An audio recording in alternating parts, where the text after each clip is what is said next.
जितने लोग नहीं आए वो ये सोच के नहीं आए कि लेक्चर तो मिल ही जाएगा, ये लेक्चर डालेंगे नहीं यूट्यूब पे। क्या पढ़ना था? गॉस थ्योरम ना।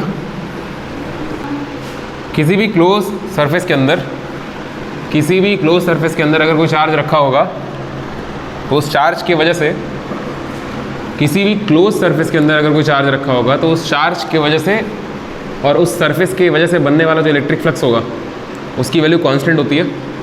ठीक है, इस बात पे मैटर नहीं करता कि वो जो सरफेस है वो किस टाइप का है, कितना बड़ा छोटा है, किस शेप का है, इससे मैटर नहीं करता ना। और जो फ्लक्स की वैल्यू होती है फाई बराबर वो क्या होती है? चार्ज की value divided by epsilon, epsilon not बोल दो।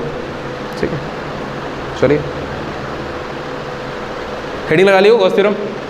चलिए गॉस थ्योरम का फटाक से 2 लाइन में स्टेटमेंट लिखिए, फिर आगे बढ़ते हैं कॉन्सेप्ट की तरफ। गॉस थ्योरम का स्टेटमेंट लिखिए, लिखिए the surface integral, the surface integral of the electric field intensity, the surface integral of the electric field intensity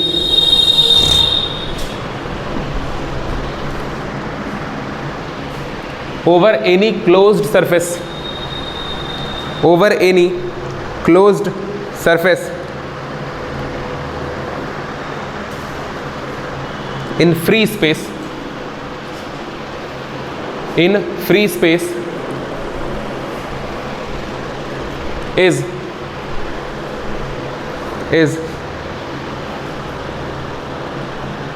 1 by epsilon naught, is 1 by epsilon naught times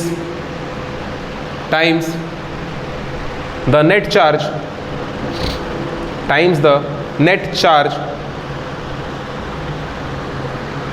enclosed within the surface, enclosed within the surface। हो गया?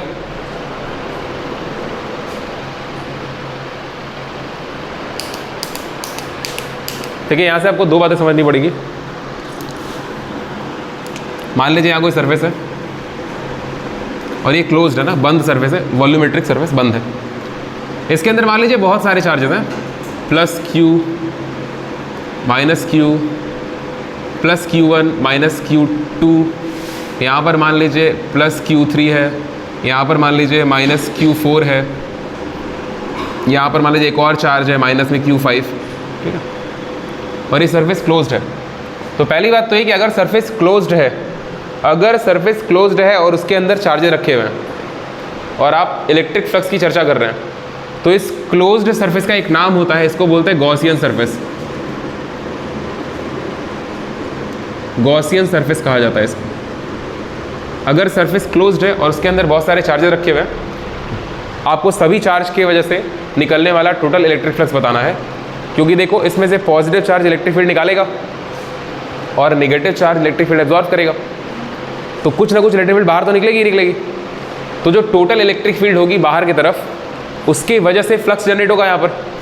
ठीक है, तो जिस surface के अंदर charges रहेंगे उसको बोलेंगे गॉसियन सरफेस। और दूसरी बात ये समझनी है कि क्लोज सरफेस के अंदर एक नहीं मल्टीपल चार्ज हो सकते हैं। ठीक है, एक नहीं मल्टीपल चार्ज हो सकते हैं। गॉस थ्योरम क्या बोलता है कि इस क्लोज सरफेस की वजह से जो टोटल फ्लक्स होगा, जिसको आप कैसे डिफाइन करते हैं? Line integral, surface integral of electric field into ds। आप ऐसे निकालते हैं, सही बात है ना, ऐसे निकालते थे। ये वैल्यू आप डायरेक्ट निकाल सकते हैं कैसे? Q अपॉन में एप्सिलॉन नॉट। ये Q क्या है? नेट चार्ज सरफेस के अंदर।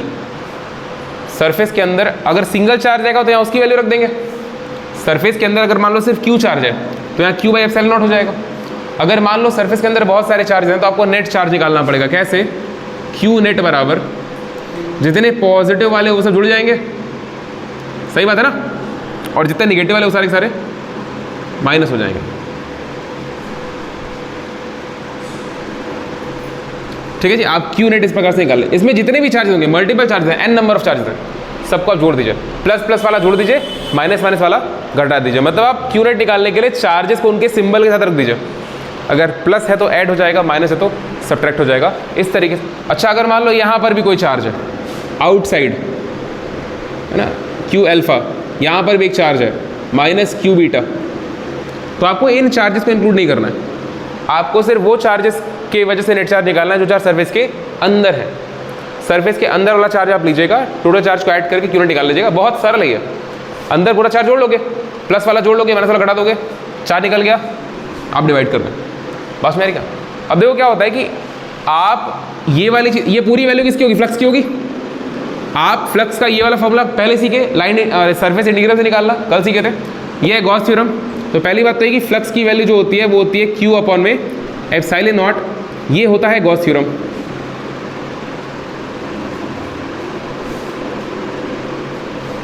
और ये वाली बात आप कल सीखे थे।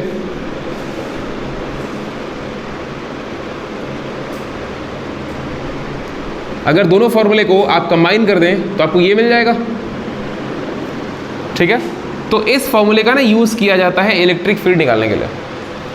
इस फॉर्मूले का यूज़ किया जाएगा कई बार इलेक्ट्रिक फील्ड निकालने, मतलब इन यहाँ पे आपको तीन चीज़ें वेरिएबल दिखाई दे रहे होंगे, एक सरफेस, एक इलेक्ट्रिक फील्ड, एक नेट चार्ज। अरे समझ में आ रहा है क्या? तो इस फॉर्मूले का हम लोग कई जगह पे यूज़ करेंगे इलेक्ट्रिक फील्ड की वैल्यू निकालने के लिए, ठीक है, कि उसकी किसी गिवन पॉइंट पे इलेक्ट्रिक फील्ड की वैल्यू क्या है। तो इस फॉर्मूले को हम यूज़ कर लेंगे। बात समझ में आ रही क्या? ठीक है, तो आप इतनी बातें लिख लीजिए, ये फिगर बना लीजिए, ये नेट चार्ज, ठीक है, और फिर ये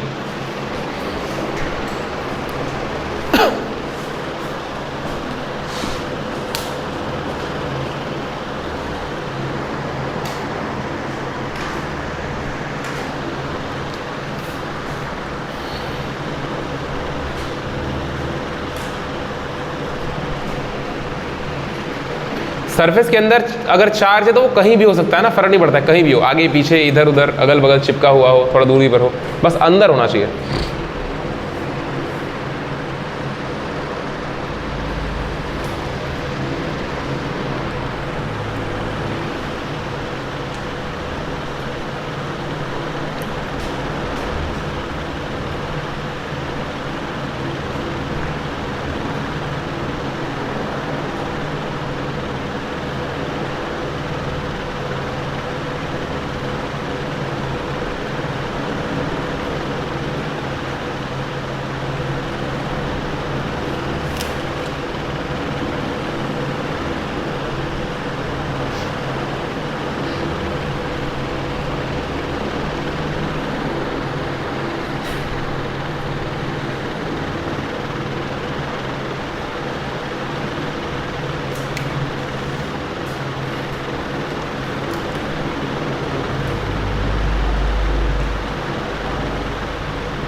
हो गया?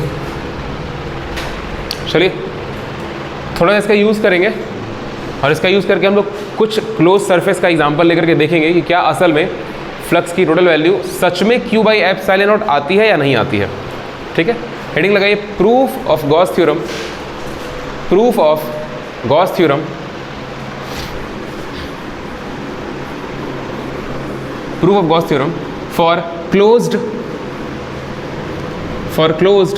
symmetrical surfaces, for closed symmetrical surfaces।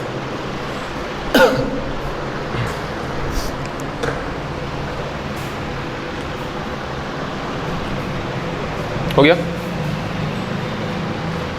देखिए आपको क्या प्रूफ करना है, आपको प्रूफ करना है कि क्लोज सरफेस के लिए फ्लक्स की वैल्यू क्या आनी चाहिए, Q बाई एप्सिलॉन नॉट। हम मान ले रहे हैं एक सिंगल चार्ज Q रखे हुए हैं, प्रूफ कर रहे हैं तो प्रूफ के लिए सिंगल चार्ज Q मान ले रहे हैं। अगर बहुत सारे चार्ज होंगे तो आप सबको ऐड करके नेट चार्ज निकाल लेंगे। ठीक है, तो देखो तुमको पता है वो प्रूफ करना है तो हम लोग यूज़ क्या करेंगे, इंटीग्रल वाला फॉर्मूला यूज़ करेंगे ना। इंटीग्रल फार्मूला फंडामेंटल फार्मूला है, वो फ्लक्स के डेफिनेशन से आता है, ठीक है। तो आपको फॉर्मूला क्या पता है, आपको पता है फाई बराबर integration E dot D S, ये पता है आपको, बात समझ क्या, ठीक है। अगर आप स्मॉल सरफेस के लिए बात करेंगे, for a small area element, मतलब flux, electric flux for a small area element ds। अगर आप ds एलिमेंट के लिए फ्लक्स की बात करेंगे तो थोड़ा सा फ्लक्स आएगा d फाई, ठीक है, थोड़ा सा फ्लक्स d फाई आएगा। अगर आप इंटीग्रेशन हटा दें कोई दिक्कत नहीं है, ये बनेगा e डॉट ds, ऐसा ही बनेगा, थोड़ा सा फ्लक्स। आप इसकी वैल्यू रखिए, इलेक्ट्रिक फील्ड की वैल्यू वेक्टर फॉर्म में क्या होता है, k q, अगर मान लीजिए चार्ज q रखा हुआ है, अपॉन में r स्क्वायर, और इलेक्ट्रिक फील्ड वेक्टर का डायरेक्शन लिखेंगे, r है इसका पोजीशन वेक्टर का वैल्यू, तो इसका r कैप हो जाएगा। क्या आपको ये बात समझ आ रही है कि यहाँ पर r कैप वेक्टर क्यों रख रहे हैं हम, वेक्टर r कैप किसका डायरेक्शन है, इलेक्ट्रिक फील्ड का, इनटू ds की वैल्यू कैसे लिखते हैं आप, वेक्टर ds जो होता है उसकी वैल्यू मैग्नीट्यूड इनटू डायरेक्शन। तो इसका जो डायरेक्शन होता है, ये डायरेक्शन किसका डायरेक्शन होता है, एरिया वेक्टर का होता है, एरिया वेक्टर डायरेक्शन होता है ना। ये जो ds वेक्टर आप कंसिडर कर रहे होते हैं, इसका डायरेक्शन एरिया वेक्टर डायरेक्शन लेते हैं ना, कल आप पढ़े हुए हैं। अगर यहाँ पे डाउट है समझ लीजिए, अगर मान लीजिए यहाँ पर कोई एरिया है, ds इसका लंबाई है, मतलब ds इसका एरिया है मैग्नीट्यूड, तो इधर जो एरिया वेक्टर होगा इसको छोटा a लिख लो, कोई दिक्कत नहीं है। इसी वेक्टर में मतलब इसको कैसे डिफाइन करते हैं, ये वेक्टर ds वेक्टर होता है, इसको डिफाइन कैसे करते हैं, ds का मैग्नीट्यूड इनटू इसका डायरेक्शन, इसको n वेक्टर मान लो, इसका यूनिट वेक्टर आप n मान लीजिए, कोई दिक्कत नहीं है ना, ठीक। तो ds वेक्टर को कैसे डिफाइन करेंगे आप, ds into n vector, n vector किसका डायरेक्शन है, एरिया वेक्टर का, तो आप इसको n वेक्टर लिख दीजिए, ds इंटू n वेक्टर, ठीक है। ध्यान रखना r और n वेक्टर हैं, यहाँ पर डॉट प्रोडक्ट होता है, ये डॉट है, तो डॉट प्रोडक्ट आप स्केलर का करेंगे या वेक्टर का करेंगे, वेक्टर का करेंगे ना। तो यहाँ पर डी फाई की वैल्यू क्या बनेगी, जो कांस्टेंट इसको बाहर निकाल लो, k कांस्टेंट है, q कांस्टेंट है, r स्क्वायर कांस्टेंट है, और ds भी कांस्टेंट दिख रहा है इस केस में क्योंकि ये वैल्यू है। वेक्टर क्या क्या बचा, r डॉट n बचा, वेक्टर r बचा, और डॉट वेक्टर n बचा, इसमें कोई दिक्कत नहीं आ रही ना, ठीक है। तो बेसिकली क्या होता है कि अगर आप इंटीग्रेशन लगा देंगे तो आपको टोटल फ्लक्स की वैल्यू मिल जाएगी। ये फ्लक्स किसकी वजह से है, छोटे से एरिया के एलिमेंट की वजह से फ्लक्स है, ठीक है। तो पहली बात तो ये कि थोड़ा सा इस फॉर्मूले को हम अभी के लिए घेर दे रहे हैं क्योंकि हम इसका यूज़ करेंगे अलग अलग केस में, ठीक है। अब मान लीजिए हम इस स्फीयर के बारे में बात कर रहे हैं, इस स्फीयर के बारे में कैसे बात कर रहे हैं, मान लीजिए मेरे पास ये जो क्यू चार्ज रखे थे वो एक स्फीयर के अंदर रखे थे, एक स्फीयर माने थे, स्फीयर के अंदर हम रखे थे क्यू चार्ज। क्या जरूरी है कि ये क्यू चार्ज सेंटर पे ही रहे, नहीं। अभी अभी आपको बताया कि ये क्यू चार्ज कहीं भी हो सकता है ना, क्यू चार्ज यहाँ नहीं, यहाँ भी हो सकता है, यहाँ भी हो सकता है, कहीं भी हो सकता है, कोई दिक्कत नहीं है। तो इस क्यू चार्ज को आप रैंडमली कहीं मान लीजिए क्यू, ठीक। अच्छा यहाँ पर तो रैंडमली कहीं मान सकते हो, एक प्रूविंग के लिए इसको हम सेंटर पे दिखा रहे हैं ताकि फिगर आपको अच्छा दिखाई दे, क्यू चार्ज। इस स्फीयर के सरफेस का जो रेडियस है उसको हम मान ले रहे हैं r, तो इस स्फीयर के सरफेस पर हम एक छोटा सा एरिया एलिमेंट कंसिडर कर रहे हैं ds, सही बात है ना। रेडियस कितना है, रेडियस r है, ये भी r, ये भी r, ये क्या है, ये सरफेस है, ठीक है। आप अगर ध्यान से समझिएगा तो क्यू चार्ज की वजह से इलेक्ट्रिक फील्ड बाहर की तरफ होगी, सही बात है क्या, और इसका जो एरिया वेक्टर होगा इस पॉइंट पर वो भी बाहर की तरफ ही होगा। एरिया वेक्टर का यूनिट वेक्टर n है और इलेक्ट्रिक फील्ड का यूनिट वेक्टर r है। क्या ये बात समझ में आ रही क्या, ये जो r वेक्टर है ये वेक्टर किसका है, unit vector of electric field, और ये किसका है, unit vector of area vector, ठीक। अच्छा आगे समझो, अगर इस केस में n और r दोनों वेक्टर सेम डायरेक्शन में है तो इन दोनों के बीच का एंगल क्या बनेगा, 0 डिग्री बनेगा। थोड़ा समझिएगा, angle between vector r and unit vector भी एक वेक्टर होता है ना, unit vector is also vector with magnitude 1, angle between this and this is 0। इसीलिए अगर आप r वेक्टर और n का डॉट प्रोडक्ट निकालेंगे तो कितना आएगा, इसका मैग्नीट्यूड है ना इंटू इसका magnitude into cos 0 degree. Unit vector का मैग्नीट्यूड कितना होता है, 1 होता है, तो ये भी 1 हो जाएगा और ये भी 1 हो जाएगा। कॉस 0 की वैल्यू 1, तो इसका आंसर कितना आएगा 1। तो r वेक्टर मतलब यूनिट वेक्टर और n यूनिट वेक्टर की का डॉट कितना आ रहा है, 1 आ रहा है। कब, जब इलेक्ट्रिक फील्ड उसी डायरेक्शन में हो जिस डायरेक्शन में एरिया वेक्टर है। तो एक स्फीयर के लिए अगर वो फॉर्मूला अप्लाई किया जाए, इसीलिए अगर d फाई एक ds स्मॉल सरफेस के लिए ले रहे ना, तो d फाई वाला यूज कर लेंगे। d फाई बराबर क्या बनेगा, kq अपॉन में r स्क्वायर, और इसकी value into ds।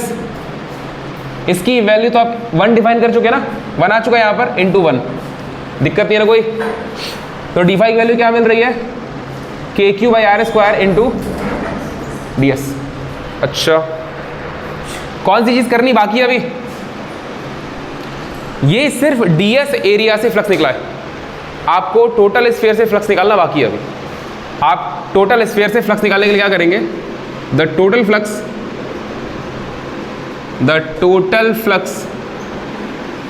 Through the sphere is its surface integral. आपको इस वैल्यू का सरफेस इंटीग्रल करना पड़ेगा, क्योंकि ds सरफेस से सिर्फ d फाई फ्लक्स निकल रहा है, आपको पूरा इंटीग्रेट करना पड़ेगा। तो फाई के लिए क्या करेंगे, फाई के लिए आप इंटीग्रेट करेंगे इसको, जो आया है kq by r square into ds। Vector का गेम यही खत्म हो गया ना, क्योंकि आप देखें डॉट प्रोडक्ट में वैल्यू बना रही है। क्यों बना रही है, इसलिए नहीं कि दोनों सेम डायरेक्शन में है, इसलिए क्योंकि यूनिट वेक्टर की वैल्यू 1 और 1 है। बस मेरे 0 की वैल्यू 1 है, वो तो सही है, इन दोनों की वैल्यू 1 रखोगे ना, ठीक है। हाँ जी, इसको आप क्या क्या सॉल्व करेंगे, कांस्टेंट को बाहर निकाल लेंगे, kq by r square into integration of ds। k की वैल्यू रखिए 1/4 पाई एप्सिलॉन नॉट, q ऐसे ही रहेगा और r स्क्वायर, ठीक है। ds इंटीग्रेशन किसका इंटीग्रेशन कर रहे हैं, पूरे स्फीयर के सरफेस का इंटीग्रेशन करने का। यहाँ पे कॉन्सेप्चुअल मतलब आप समझेंगे कि सरफेस का इंटीग्रेशन अगर स्फीयर किया जाए तो मतलब पूरा सरफेस का वैल्यू, पूरे सरफेस की वैल्यू आपको पता है 4 पाई r स्क्वायर।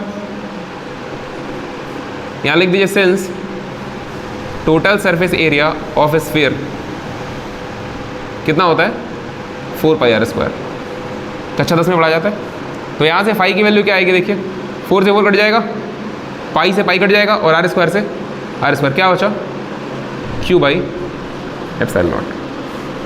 सही बात है ना, ये आपका आंसर आ जाएगा।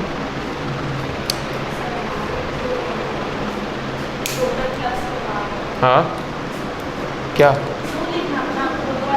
टोटल फ्लक्स, अच्छा ओ टोटल फ्लक्स थ्रू द। तो ये है गॉस थ्योरम की प्रूविंग। हम एक सिंगल सिंप्लीफाइड क्लोज सरफेस लिए। क्लोज सरफेस हम ऐसा लेंगे ना जिसका इंटीग्रेशन सरफेस इंटीग्रेशन, देखो आप क्यों स्फीयर ले रहे हैं, क्योंकि इसकी वैल्यू समझनी जरूरी है। आपके पास एक ऐसा फिगर होना चाहिए इसको प्रूव करने के लिए। आपके पास साइंटिस्ट तो किसी भी एरिया को ऐड कर लेगा, एक मैथमेटिशियन फिजिसिस्ट किसी भी एरिया को ऐड कर लेगा, इंटीग्रेट कर लेगा, लेकिन हम लोग अभी सिंपल इंटीग्रेशन समझते हैं। तो हम एक ऐसा फिगर लेंगे जिस फिगर का टोटल सरफेस एरिया हमको पता हो। बस में रहेगा, किसी भी स्फीयर का पूरा सरफेस आप ऐड करेंगे, मतलब सरफेस को इंटीग्रेट करेंगे, तो आंसर हमेशा कितना आएगा 4 पाई r स्क्वायर आएगा। इसीलिए हम स्फीयर लिए थे, ठीक है। आप क्यूब लेके भी सॉल्व कर सकते हैं, आंसर सेम ही आएगा, आंसर सेम ही आएगा, ठीक है। अभी उसको भी हम दिखाएंगे आपको आंसर कैसे सेम आएगा, आप इसको देख लीजिए बस। ये प्रूविंग आपको आनी चाहिए, इसको आप लिखिए।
एप्सिलॉन नॉट क्या है आप समझ रहे ना? एप्सिलॉन नॉट क्या है?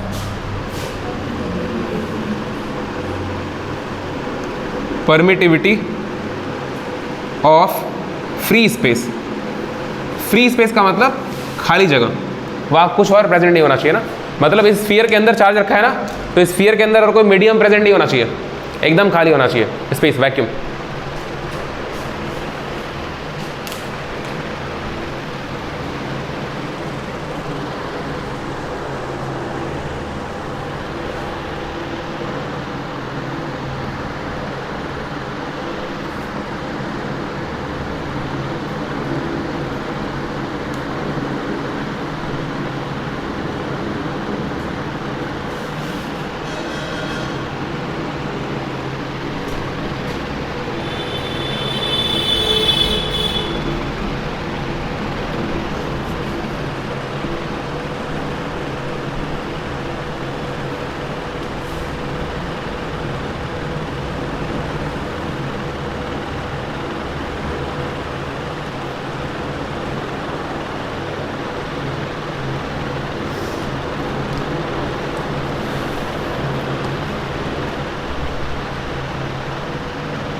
हो गया?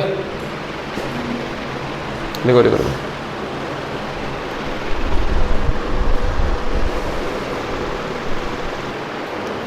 अगर मान लो ये जो स्फीयर था इसके अंदर चार्ज रखा हुआ था, इस चार्ज को तुम पानी में डाल दो, मतलब इस पूरे स्फीयर के अंदर पानी भर दो, तो फिर अंदर का मीडियम बदल जाएगा।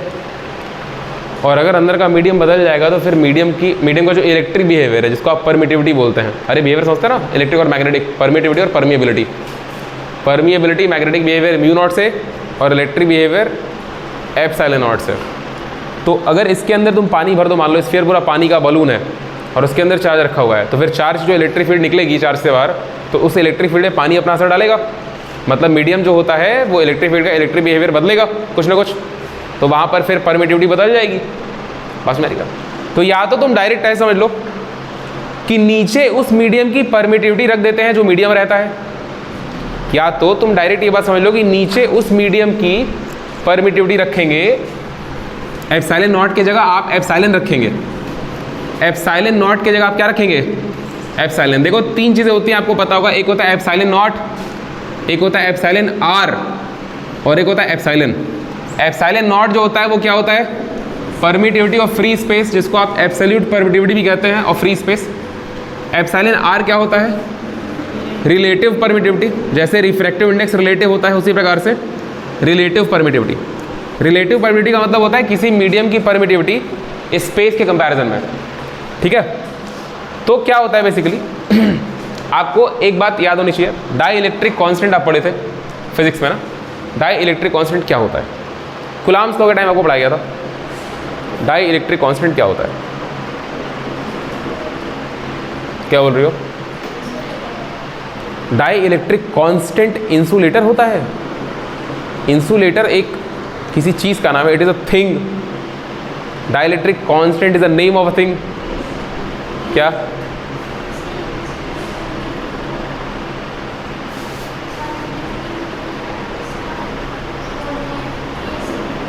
उसका उसको बोलते हैं, क्या बोल रही हो आगे, के से डिनोट करते हैं। डाई इलेक्ट्रिक कॉन्स्टेंट किसी मीडियम की परमिटिविटी होती है।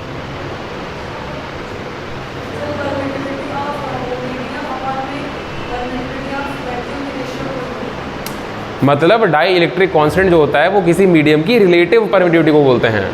आपको ये बात पढ़ाया गया है कि डाई इलेक्ट्रिक कांस्टेंट का मतलब, पहली बात तो डाई इलेक्ट्रिक का मतलब क्या होता है, कोई मीडियम, कोई भी इंसुलेटिंग मीडियम, बस में आ रही है, कोई भी मीडियम जो आप दो चार्जेस के बीच में रख सकें या फिर एक चार्ज के अगल बगल रख सकें। डाई इलेक्ट्रिक का मतलब आप पहले तो मीडियम समझिए। और डाई इलेक्ट्रिक हम लोग उस चैप्टर में पढ़े थे, एक इंसुलेटिंग मीडियम, ठीक है। इंसुलेटिंग मीडियम क्या काम करता है, इंसुलेटिंग मीडियम इलेक्ट्रिक फील्ड के मतलब चार्ज के असर को कम करता है। बात में आ रही क्या, इंसुलेटिंग मीडियम अगर है, इंसुलेटर क्यों बोलते हैं उसको, क्योंकि चार्ज अपना असर नहीं दिखा पाता उसका। इंसुलेटिंग मीडियम चार्ज के जो भी बिहेवियर है प्रॉपर्टी उसको कम करेगा। चार्ज अपनी मैक्सिमम कैपेसिटी मतलब चार्ज अपना मैक्सिमम पावर कहाँ शो करेगा, कौन से मीडियम में, स्पेस में, वैक्यूम में, क्योंकि वहाँ कोई और मीडियम तो है नहीं। बात में आ रही क्या, ठीक।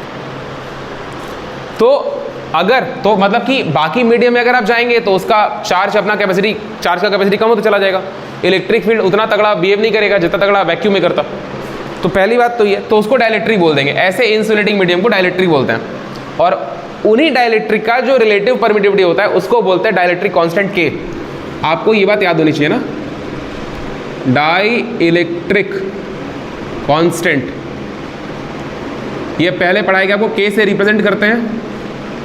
और ये क्या होता है, रिलेटिव परमिटिविटी, ये होता है relative permittivity of a medium. Relative permittivity का मतलब कि मीडियम का परमिटिविटी वैक्यूम के रिस्पेक्ट में, ठीक है जी। और आपको पता है एप्सिलॉन वाला जब हम लोग समझ रहे थे तो आपको पता है कि रिलेटिव परमिटिविटी किससे रिप्रेजेंट करते हैं, एप्सिलॉन आर से। तो असल में जो के होता है वो कुछ और नहीं, एप्सिलॉन आर ही होता है, ठीक।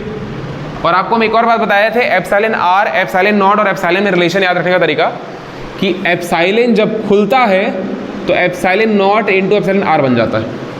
आपको ये फॉर्मूला याद रखना जो बहुत जरूरी फॉर्मूला है, ठीक है। इसको आप ऐसे भी ध्यान रख सकते हैं कि रिलेटिव का मतलब क्या होता है, जिसका निकालना है उसका ऊपर और नीचे में वैक्यूम का, ठीक है जी। तो ये फॉर्मूला वहीं से आता है।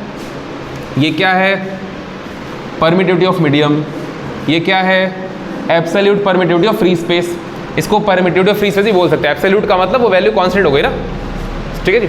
और एप्सिलॉन आर क्या है, रिलेटिव परमिटिविटी किसका, फ्री स्पेस का या मीडियम का, मीडियम का, ठीक है। तो यहाँ पर जो एप्सिलॉन नॉट लिखा हुआ है वो एप्सिलॉन नॉट के जगह अगर मान लो चार्ज के अगल बगल कोई डाई इलेक्ट्रिक कांस्टेंट रख दे जिसका परमिटिविटी एप्सिलॉन है, एक डाइलेक्ट्रिक कांस्टेंट मतलब सॉरी डाइलेक्ट्रिक कांस्टेंट एक डाइलेक्ट्रिक डाल दें, डाइलेक्ट्रिक का मतलब एक इंसुलेटिंग मीडियम डाल दें जिसका परमिटिविटी कितना है, एप्सिलॉन है, तो उस केस में ये फॉर्मूला जो है वो क्या बदल जाएगा, क्यू बाई एप्सिलॉन। अरे वैक्यूम में था तो वैक्यूम का परमिटिविटी रखे थे और मीडियम है तो मीडियम का परमिटिविटी रखते हैं। इस बात को ऐसे समझाया जाता है कि देखिए आप जो फॉर्मूला लिखे हैं फ्लक्स बराबर क्यू अपॉन में एप्सिलॉन नॉट, ठीक है। आपको क्या करना होता है, आपको अगर इफ द मीडियम, इस बात को समझना, if the medium surrounding charge, if the medium surrounding the charge मतलब चार्ज को जो मीडियम घेर रहा है, चार्ज के अगल बगल का जो मीडियम है, surrounding the charge is of dielectric constant, is of dielectric constant के। चार्ज को जो मीडियम सराउंड कर रहा है उसका डाइलेक्ट्रिक कांस्टेंट के मान लिया हम। फिर से बोल रहे हैं, कंफ्यूज मत होना, ये जो के होता है वो एप्सिलॉन आर ही होता है, मीडियम की रिलेटिव परमिटिविटी, ठीक है। तो उस केस में फॉर्मूला जो होता है वो क्या हो जाता है कि के से मल्टीप्लाई कर देंगे एप्सिलॉन नॉट का, ये फॉर्मूला बन जाता है। और फिर क्या करते हैं कि के की वैल्यू, इसको क्या लिख सकते हैं आप, क्यू अपॉन में epsilon r into epsilon naught, क्योंकि के क्या होता है, के एप्सिलॉन आर होता है ना, ये जो के है ये एप्सिलॉन आर ही है, ठीक। तो यहाँ से आप क्या करेंगे, यहाँ से आप फ्लक्स का फॉर्मूला लेंगे क्यू अपॉन में epsilon r into epsilon naught, ये वाली चीज़ क्या हो गई, एप्सिलॉन हो गई। तो बातिया वही हुई ना, ठीक है जी। इसको आप कर लीजिए। आप ये बात लिखेंगे, ये लिखना है तो लिख लो, नहीं यहाँ से लिखना स्टार्ट करो, उसको नोट लो, क्योंकि सवाल इस पर आएगा, एक चार्ज को स्फीयर में रखेगा, उसके अंदर पानी भर देगा और पानी का डायरेक्टिविटी कांस्टेंट दे देगा और आपसे बोलेगा बताइए फ्लक्स की वैल्यू।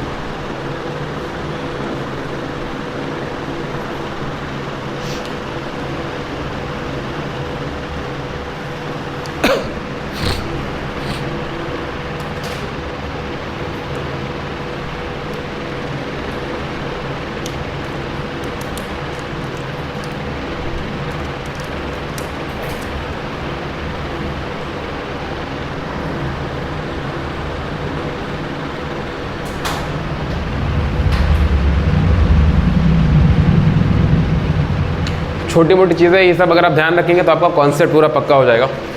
अगर ये चीज़ें भूलेंगी तो तुमको लगेगा कि नहीं नहीं नहीं कुछ कमी है, कुछ कमी है, चीज़ें अच्छे समझ में नहीं आएंगी ना।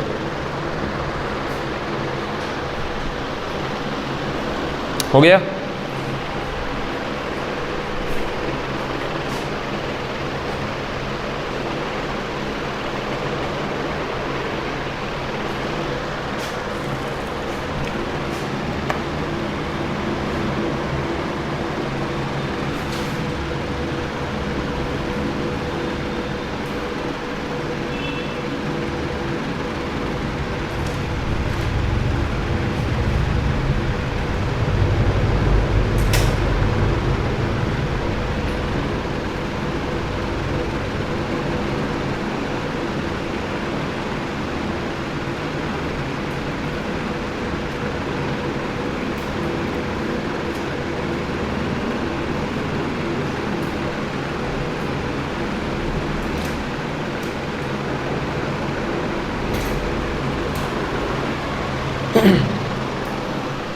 हो गया क्या?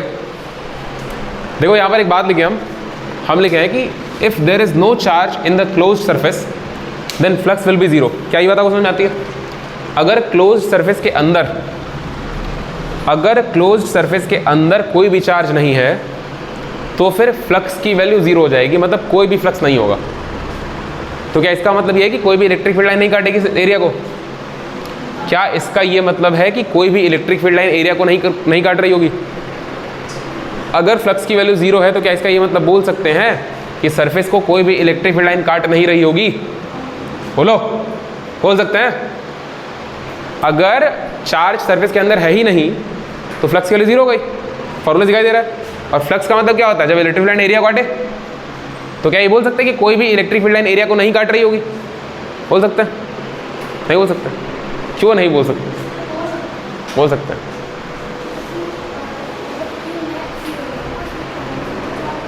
क्यू नेट जीरो होगा, ठीक है। चार्ज है कहाँ? चार्ज तो नहीं है ना। हाँ तो उससे इलेक्ट्रिक फील्ड जो निकलेगा वो काटेगा। अच्छा, तो फिर हम बोले सरफेस के अंदर कोई चार्ज नहीं है, क्यू नेट जीरो की बात समझाते हैं आगे। बताओ सरफेस के अंदर अगर कोई चार्ज ही नहीं है तो सरफेस के अंदर अगर कोई चार्ज नहीं है तो फ्लक्स जीरो का ये बात समझ में आती है। और अगर फ्लक्स जीरो का तो क्या आपको ये बात भी समझ में आती है क्या कि कोई भी इलेक्ट्रिक फील्ड लाइन सरफेस को नहीं काटेगा? ये समझ में आता है? एक केस आपके सामने हम डिज़ाइन करते हैं। एक पॉजिटिव चार्ज यहाँ रखा हुआ है, ये पॉजिटिव चार्ज से इलेक्ट्रिक फील्ड लाइन बाहर निकलेगी, ऐसे जाएगी काट के उस पर, ऐसे भी जाएगी,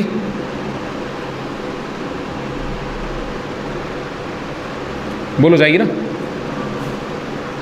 अगर चार्ज सरफेस के बाहर रखा है तो फ्लक्स जीरो आप बोले, इसका मतलब कि इलेक्ट्रिक फील्ड लाइन जो है वह नहीं काटेगी सरफेस को, लेकिन काट रही है।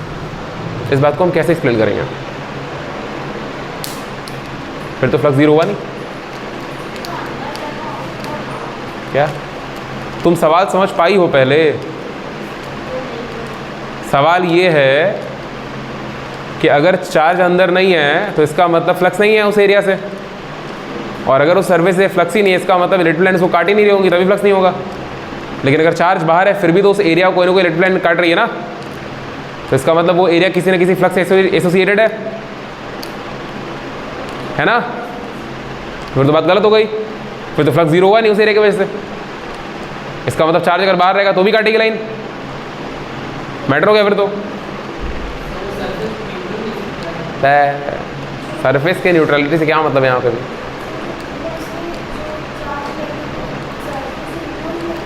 सरफेस से क्लोज देते हैं अंदर। तुम लोग फिर नहीं समझ रहे हो मेरा बात। तुम लोग ये कह रहे हो कि सर चार्ज अंदर नहीं है, बाहर वाला ले रहे हैं तो फिर जीरो तो हो ही जाएगा। समझो हम क्या बोल रहे हैं? हम ये कह रहे हैं कि चार्ज अगर अंदर था तो ठीक है, वो सही बात है, फ्लक्स वैल्यू जीरो आ रही है। फ्लक्स के जीरो वैल्यू की अंडरस्टैंडिंग क्या होती है? कि उस एरिया को कोई भी इलेक्ट्रिक फील्ड लाइन नहीं काट रही है। फ्लक्स इलेक्ट्रिक फील्ड और एरिया की प्रॉपर्टी होती है, मतलब इस एरिया को कोई भी इलेक्ट्रिक फील्ड लाइन नहीं काटनी चाहिए। फ्लक्स का मतलब होता है एरिया को इलेक्ट्रिक फील्ड लाइन नहीं काट रही है। फ्लक्स के फॉर्मूले में कहीं भी चार्ज है इंटीग्रल वाले में, उसमें सिर्फ इलेक्ट्रिक फील्ड है और सरफेस है। इलेक्ट्रिक फील्ड है ना यहाँ पर? नहीं है इलेक्ट्रिक फील्ड, सरफेस भी प्रेजेंट है, तो फ्लक्स होना चाहिए। समझे हम क्या बोल रहे हैं? अंदर बाहर के चार्ज से मतलब नहीं है। वो तो आप गॉस थ्योरम की बात करके बोल रहे हैं कि सर यहाँ चार्ज रहे, वो तो गॉस थ्योरम बोल रहा है ना कि चार्ज जीरो तो ये जीरो। लेकिन ओरिजिनल डेफिनेशन जो होता है फ्लक्स का, वो क्या बोलता है कि इलेक्ट्रिक फील्ड लाइन अगर सरफेस को काटेगी तो उसको फ्लक्स बोलेंगे, जो कल पढ़े थे आप। तो यहाँ पर फ्लक्स तो दिखाई दे रहा है मेरे को।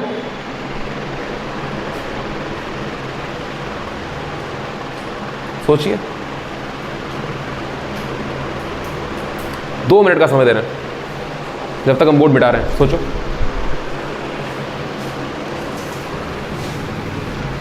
गॉस की बात अपनी जगह सही है कि चार्ज अगर अंदर वाला है तो उसकी वजह से फ्लक्स होगा, नहीं होगा।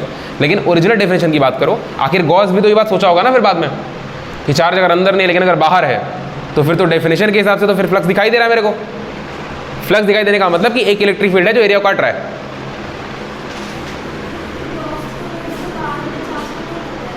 हम गॉस थ्योरम की बात ही नहीं कर रहे ना, हम तो बोल रहे हैं इलेक्ट्रिक रिफ्लक्स के जो ओरिजिनल डेफिनेशन के हिसाब से ये होता है कि इलेक्ट्रिक फील्ड लाइन अगर सरफेस को काटेगी तो फ्लक्स होगा, बस।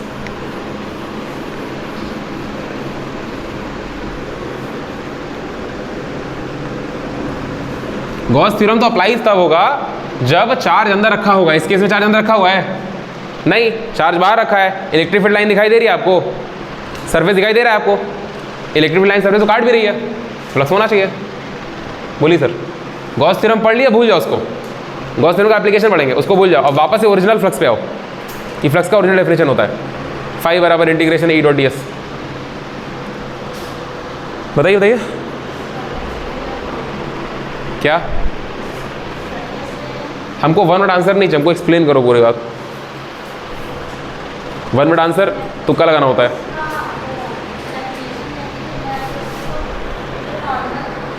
तो क्या हम सारे इलेक्ट्रिक फील्ड का परपेंडिकुलर कंपोनेंट नहीं बांट सकते हैं? बांट देंगे। क्या तुम थीटा एंगल पे नहीं पढ़ी हो? तो फिर परपेंडिकुलर कहाँ दिक्कत क्रिएट करेगा भाई? E D S cos theta answer हो जाएगा।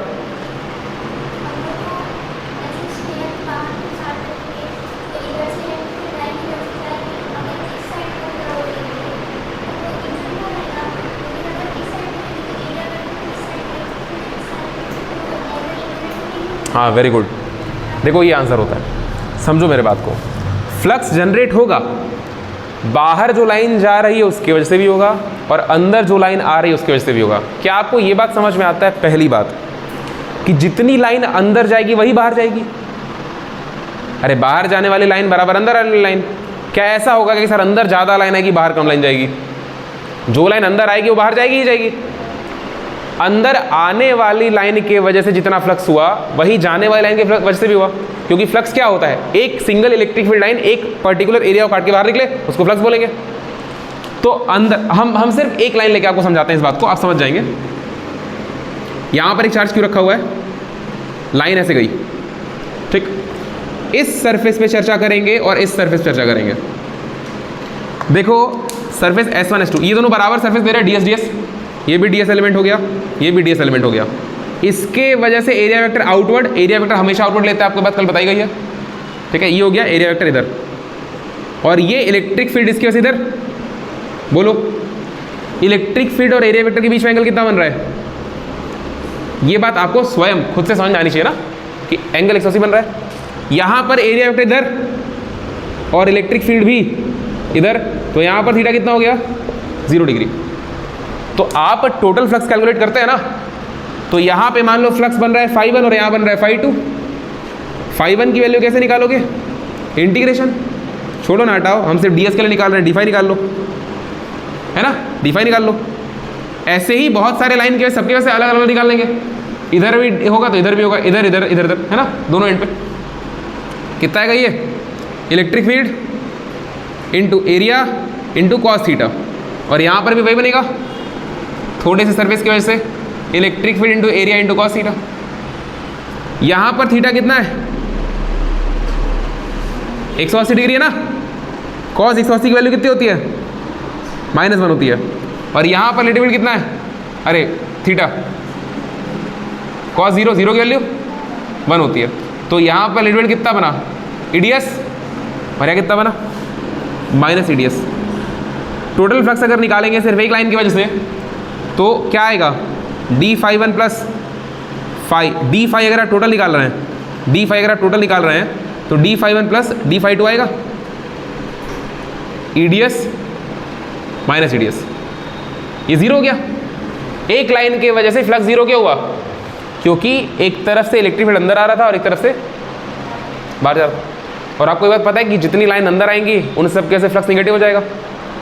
अरे ये बात तुम लिखे भी हो, इलेक्ट्रिक फील्ड अगर अंदर आएगी तो फ्लक्स निगेटिव हो जाएगा, अगर फ्लक्स निगेटिव आएगा तो अंदर निगेटिव चार्ज है। ये बात आप लिखे हुए हैं ना कि फ्लक्स की वैल्यू अगर निगेटिव आई तो अंदर चार्ज निगेटिव है, तो फ्लक्स वैल्यू निगेटिव आ सकती है ना, और फ्लक्स वैल्यू पॉजिटिव आ सकती है, तो फ्लक्स निगेटिव आएगा, बराबर फ्लक्स हो जाएगा, चार्जेस बराबर ही, एक ही चार्ज है उसकी वजह से बराबर। अंदर आने वाले इलेक्ट्रिक फील्ड की वजह से फ्लक्स निगेटिव, जितनी इलेक्ट्रिक फील्ड और चार्ज इधर है उतना इलेक्ट्रिक फील्ड चार्ज उधर भी है ना, तो इसलिए टोटल फ्लक्स जो होता है वो क्या हो जाएगा?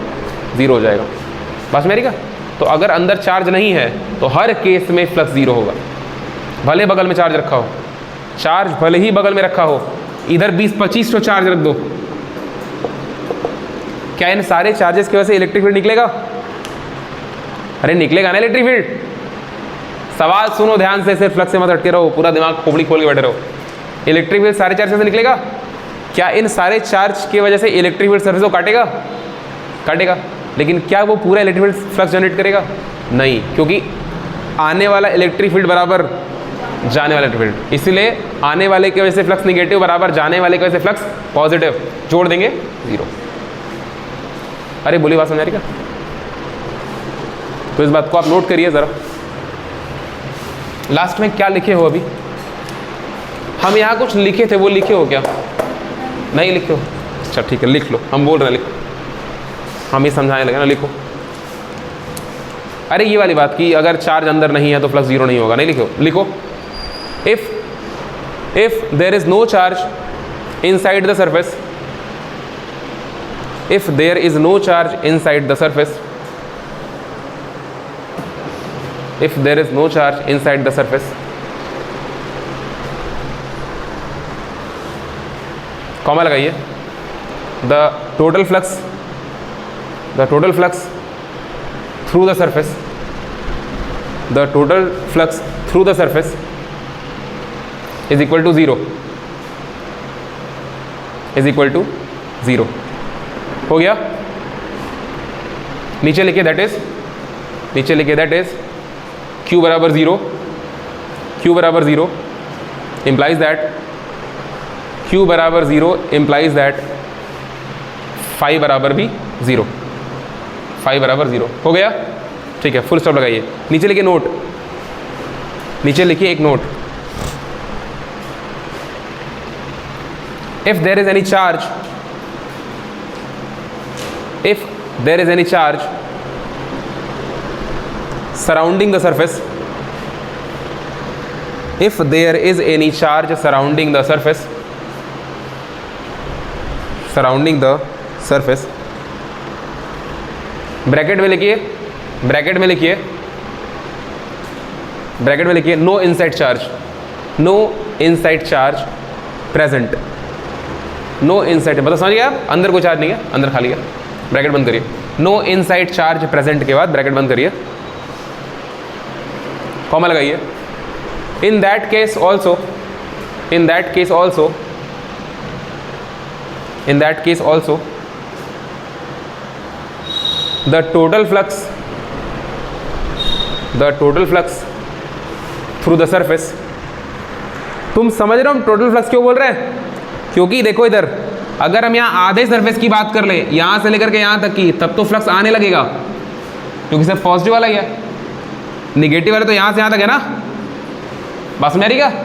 अगर आप आधे सरफेस की बात करेंगे तो इस सरफेस से तो लाइन सिर्फ बाहर जा रही है ना, अंदर तो इस सरफेस से आ रही है, बात समझ आ रही क्या? तो इसीलिए आप इस बात को ध्यान रखेंगे कि टोटल सरफेस की बात करेंगे, the net flux, the total flux through the surface is also zero, is also zero. हो गया जी? अब आप चित्र बनाएंगे ये वाला और फिर इसको लिखेंगे आप, ठीक है? ये फिगर बनाइए आप और फिर इसको फट से लिखिए।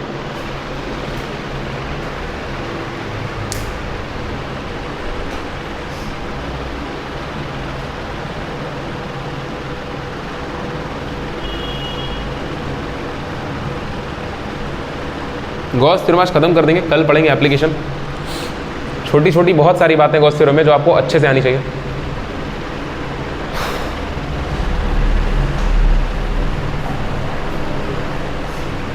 अगर तुम इतना लिख लोगे तुम समझ जाओगे ना, क्योंकि आपको बात तो समझ में आएगा ही है। अगर अभी कुछ ऐसा समझ में आया है तुमको जो बोर्ड पे नहीं लिखा हुआ है और वो सही है तो उसको कॉपी में लिख लेना, अपने साइड में कहीं लिख लेना, ठीक है? पहले ये नोट करो।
इस बार जेई मेन में, जेई मेन्स के सारे पेपर मिला करके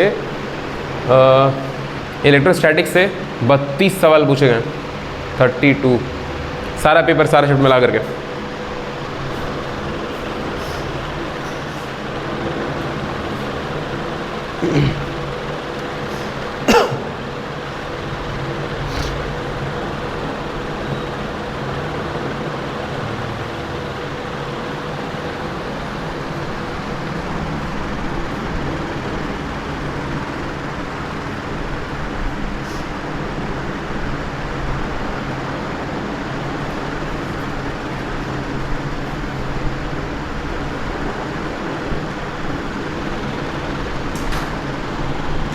हो गया?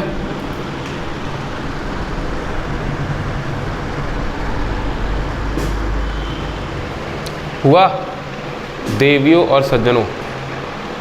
हो गया तो फिर एक सवाल करते हैं। जेई मेंस 9 अप्रैल इवनिंग शिफ्ट,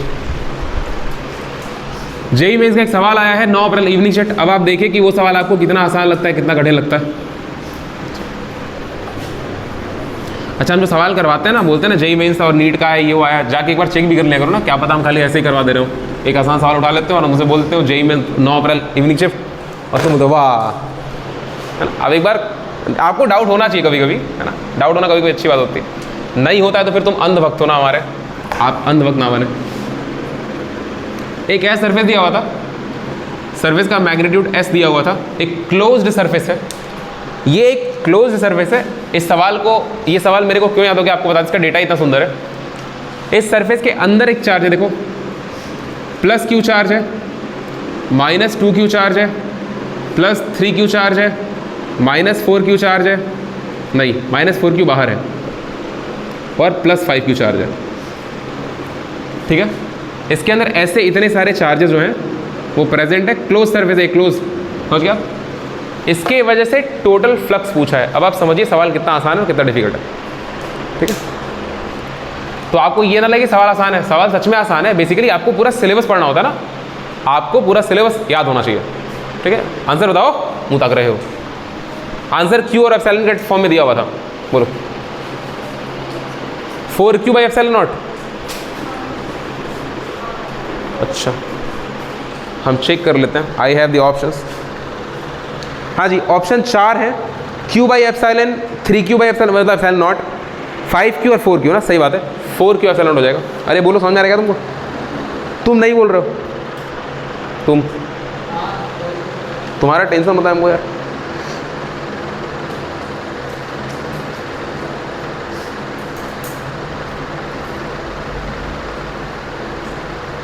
चलिए फिर बढ़ते हैं आगे। समझ में आ रहा नहीं है? कैसे निकालेंगे, नहीं समझ आ रहा है? आप क्लोज्ड, आपको क्या करना होता है, आपको गॉस थ्योरम अप्लाई करना होता है ना। एज पर जी लिखो भाई, गॉसेस लॉ क्या बोलता है Gauss law? Total flux, total electric flux लिख दो। कभी कभी यहाँ ई भी लिखा रहेगा, परेशान हुए, फ्लक्स फाई के बगल में कभी कभी ई लिखा रहेगा, उसका मतलब इलेक्ट्रिक फ्लक्स होता है, क्योंकि मैग्नेटिक फ्लक्स भी अभी आगे आएगा मैग्नेटिज्म में। ठीक है, तो इसका मतलब इलेक्ट्रिक फ्लक्स होता है। ठीक है, कोई दिक्कत नहीं किसी को। लिक्विड फ्लक्स भी होता है, आपको हम कल बताए थे, लिक्विड का फ्लक्स भी होता है, तो वो स्टडी नहीं करना है, आपको इलेक्ट्रिक फ्लक्स पढ़ना है। ठीक है, आप ध्यान रखिएगा। तो क्या बोलता है Gauss law? Q net upon में एप्सिलॉन नॉट ना। क्यू नेट आप निकाल लें, क्यू नेट कौन सा होना चाहिए? अंदर होना चाहिए ना। देखो क्यू और 5, ये 6q हो गया, 6 में 2q चला गया, तो simple 4q by epsilon not. बात समझ आएगा? ये सवाल वो होते हैं जो आपको एक, वो आपको रेस में लेकर जाते हैं। ये सवाल रैंक नहीं देते आपको, ये सवाल आपको उन लोगों से पहले अलग करते हैं जो लोग वैसे ऐसे ही फॉर्म भर देते हैं। ठीक है, हर पेपर में 50% सवाल आराम से करने लायक होते हैं, मतलब बहुत आराम से। ठीक है, वनडे एग्जाम की बात आ रही है, वनडे एग्जाम का तो जो एक दिन आप जाते हैं देखिए चले जाते हैं एंट्रेंस एग्जाम, उनमें हर पेपर में 50% सवाल बहुत आराम से कर सकते हैं। अरे जो बच्चा कक्षा 11-12 मजाक में पढ़ लेता है ना, वो भी जाकर के 20-30% सवाल कर लेता है, उसका भी रैंक पॉजिटिव आ जाता है, उसका भी नंबर पॉजिटिव आता है। फिर भी कुछ महानुभाव पता नहीं कैसे हो, तो वो लोग का नंबर निगेटिव आता है। देयर आर पीपल जिनका टोटल नंबर निगेटिव आता है, वो लोग क्या पढ़ते हैं तुम सोचो। आज मेरी क्या, चलिए हाँ कुछ बातें हम लोग लिखेंगे ना। आप लिखिए facts about Gauss theorem. Gauss theorem के बारे में आपको कुछ पॉइंट लिखवा देते हैं हम, जो आपको सदा सदा याद रखना है।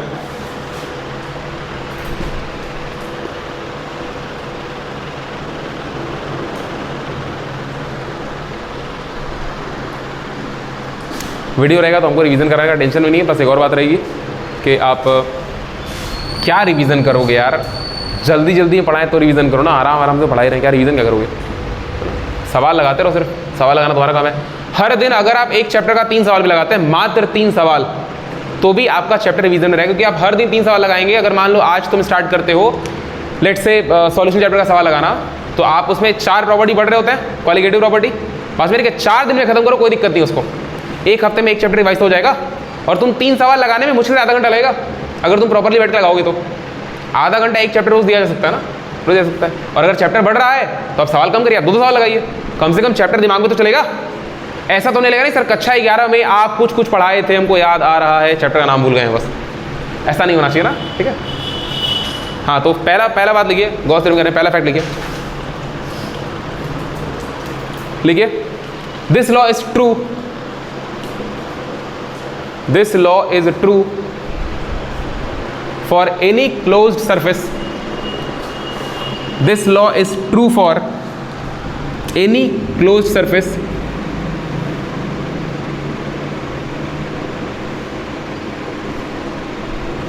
no matter what the size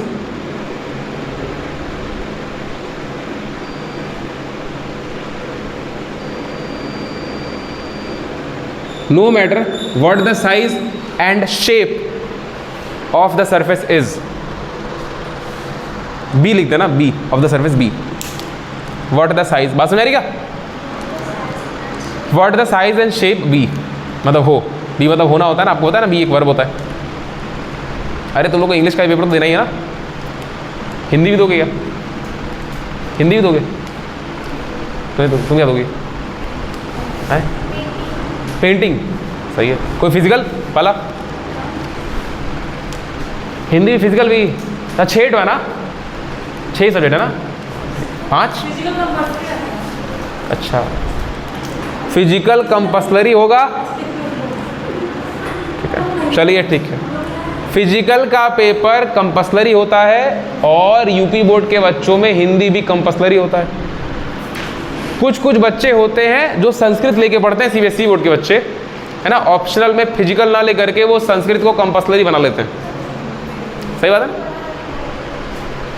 अरे अच्छा, सीबीएसई में इंग्लिश कंपल्सरी होता है और यूपी में हिंदी कंपल्सरी होता है ना, ऐसा होता है ना। फिजिकल कंपल्सरी है, किस प्रकार कंपल्सन है भाई ये? I don't get this point. नहीं, वो स्कूल वाइज वो कहते होंगे कि हाँ ठीक है कोई बात नहीं, कोर 5 ही होता है भाई, ऐसा कुछ नहीं, ऐसा कुछ नहीं है। अरे कोर सब्जेक्ट 5 होता है, ऐसा कुछ है ना? अच्छा, कंपल्सरी नहीं है भाई, चलिए ठीक है, हाँ कंपल्सरी नहीं है, ठीक है। 5 होता है ना, पीसीएम है आपका या पीसीबी होगा, उसके साथ में इंग्लिश होगा और एक और होगा ऑप्शनल, है ना। ठीक है, यूपी बोर्ड में ऐसा है कि फिजिक्स पढ़ेंगे आप, केमिस्ट्री पढ़ेंगे आप, मैथ्स पढ़ेंगे आप, इंग्लिश एंड हिंदी पढ़ेंगे आप, ऐसा होता है। ऑप्शनल के साथ तो सब्जेक्ट 6 हो जाते हैं यूपी बोर्ड में। आप लोग में फिजिकल ऑप्शनल है तुम्हारे में, ऐसा है कि यूपी बोर्ड एक ही है, सबका यूपी बोर्ड सेम होता है, ठीक है। रिजल्ट सबका उत्तर प्रदेश के इलाहाबाद से ही बनता है, ठीक है जी, हाँ। और सबका सीबीएसई भी सेम ही होता है, सबका सीबीएसई सेम होता है।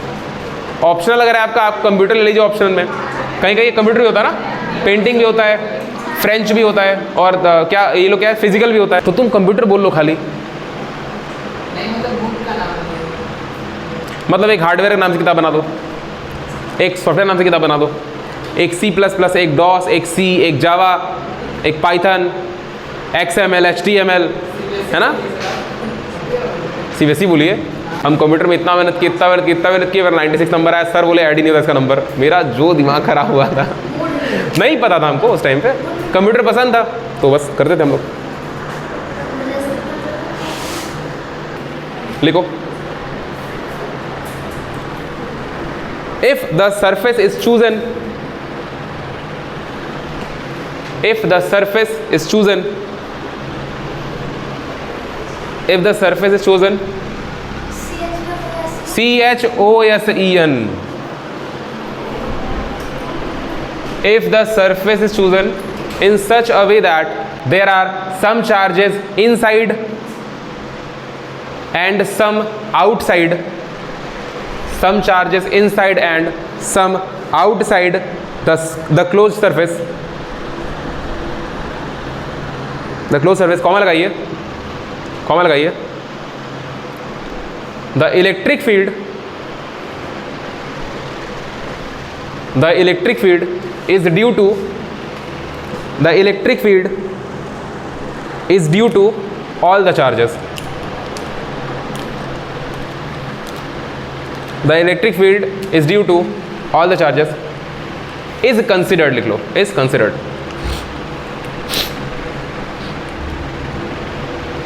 क्या आप मेरी बात समझे क्या? देखो इस केस में अगर हम तुमसे बोले कि इस क्लोज सरफेस से एसोसिएटेड इलेक्ट्रिक फील्ड की वैल्यू बताइए, तो आप ये तो बोलेंगे नहीं सर देखिए इससे अंदर जा रही इधर और इससे अंदर आ रही है क्योंकि पॉजिटिव है वो इलेक्ट्रिक फील्ड। तो नहीं, अभी इसके पहले जो फिगर बनाए थे इसके पहले उसमें क्या था, ये चार्ज था, इलेक्ट्रिक फील्ड ऐसे जा रही थी ना,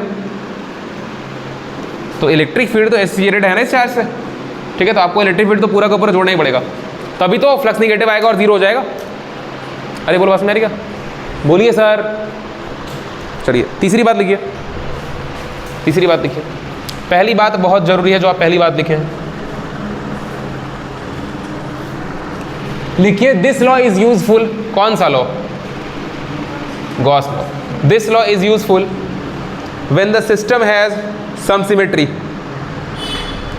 when the system has some symmetry.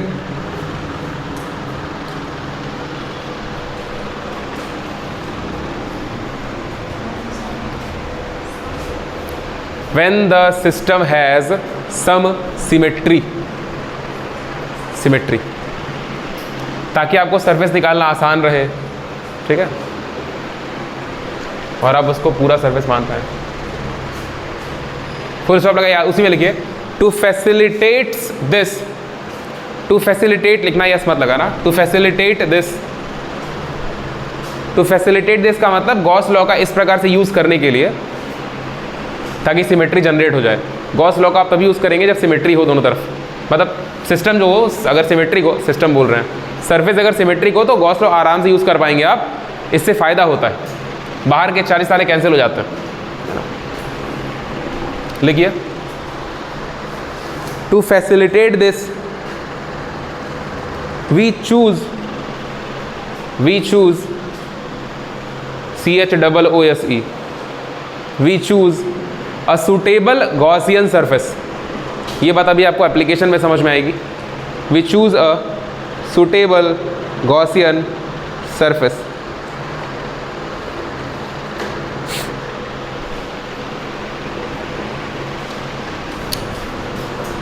क्या आप मेरी बात समझ पा रहे हैं?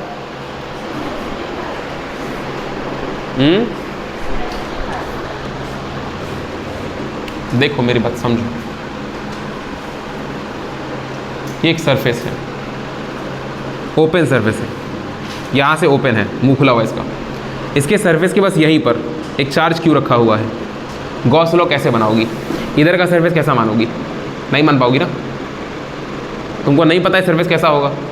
लेकिन अगर वहीं पर तुमको दिया हुआ है कि सर ये एक हेमिस्फीयर है, अगर यहाँ पे आपको एक हेमिस्फीयर बना हुआ है ना, ये ऐसे, और बोल रहा है कि इस पॉइंट पर, इसके सेंटर पे एक चार्ज क्यू रखा हुआ है, तो इस चार्ज क्यू के वजह से इस वाले सरफेस से एसोसिएटेड इलेक्ट्रिक फ्लक्स बताइए। तो आप इमेजिन कर लेंगे कि सर लेट से ये स्फीयर अगर पूरा रहा होता, तो तुमको पता है ना स्फीयर सिमेट्रिकली होता है सरफेस, तो पूरा मान लिए, तो इस केस में फ्लक्स की value Q by epsilon not हो जाएगी। तो आधा के वजह से क्या होगा? बस मेरी क्या, अगर पूरे के वजह से फ्लक्स फाई है तो आधे की वजह से 5/2 होगा। पूरे के वजह से क्यू बाई एप्सिलॉन नॉट है तो आधे की वजह से 1/2 इंटू क्यू एप्सिलॉन हो जाएगा। बस मेरी क्या, तो ये सिमेट्रिकल सरफेस अगर हो तो ज़्यादा अच्छा होता है। ठीक है, गॉस लॉ आप किसी भी प्रकार के सरफेस के लिए, अगर वो क्लोज्ड है तो उसका साइज़ कुछ भी हो, मतलब बड़ा छोटा, उसका शेप कुछ भी हो, रेक्टेंगुलर नहीं यार, सिलिंड्रिकल हो, क्यूबिकल हो, क्यूबॉइडल हो, स्फेरिकल हो, है ना, किसी कोनिकल हो, आप लगा सकते हैं गॉस थ्योरम, अप्लाई कर सकते हैं वहाँ पे ना। ये आपके इंटेलिजेंस के ऊपर डिपेंड करेगा कि आप कितने चालाक हैं और आप गॉस थ्योरम का एप्लीकेशन कर पा रहे हैं वहाँ पे। जेईई मेंस और नीट बहुत बड़ा पहाड़ नहीं है, पहाड़ आपका सिलेबस है। अगर आप इस पहाड़ को तोड़ लेते हैं, मतलब याद रख लेते हैं ना, आप इस पहाड़ के सारे रास्ते अगर याद रखते हैं तो आप आराम से मेंस और नीट हंसते हंसते क्लियर कर पाएंगे। ठीक है, आराम से क्लियर कर पाएंगे। बस फैक्ट है कि याद होना चाहिए आपको याद होना चाहिए। ठीक है, अगर आप याद रखते हैं तो आप याद रखते हैं, और आपको याद तब रहेगा जब दिन भर आप उसमें इन्वॉल्व रहेंगे ना, तो आपको चीज़ें याद रहेंगी ना। अगर आप दिन भर उसमें इन्वॉल्व रहेंगे, दिन भर कॉपी किताब फार्मूला ये वो करेंगे ना, ऐसा नहीं कि पागल हो जाओगे। दिन भर पढ़ाई करोगे तो ऐसा नहीं पागल हो जाओगे। ठीक है, दिन भर आप पढ़ाई कर सकते, कोई दिक्कत नहीं है। आप 6 घंटे 7 घंटे का नींद ले लीजिए लगातार, है ना, कैसे भी लीजिए, नहीं ले पा रहे आपकी गलती है। ठीक है।